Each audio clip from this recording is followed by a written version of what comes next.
Edward VIII of England, the drunken monarch under the influence of a black magician.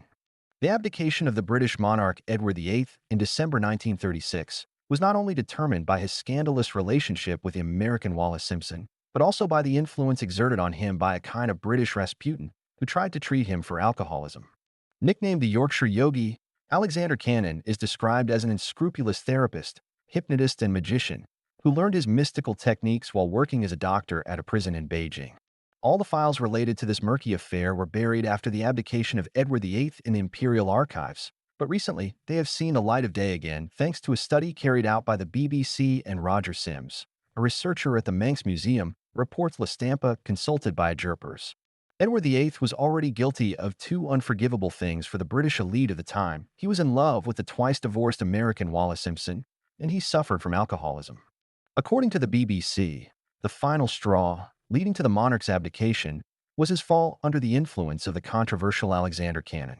Through hypnosis sessions and business tricks, he had managed to gain the trust of Edward VIII, who had turned to him to cure himself of his alcohol addiction.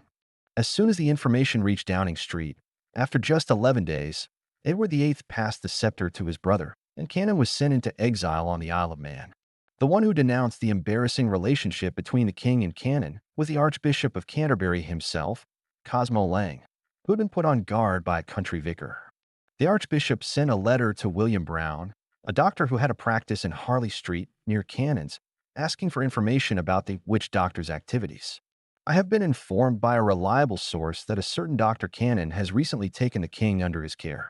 Will you kindly tell me whether he is a person you can trust? According to my information, he seems to be one who encourages methods of a somewhat dangerous nature, Lang wrote. At the same time, the Archbishop reported his suspicions to the Prime Minister. A top-secret investigation by MI5, Britain's domestic intelligence service, was launched.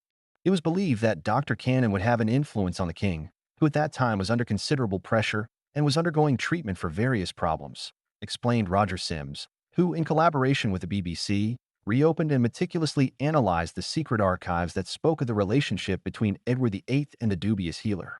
Cannon was a doctor who practiced unorthodox methods and was about to become very intimate with the monarch, a confidant of his, Sims added. Several personalities of the era were rightly alarmed by the relationship that was developing between the two.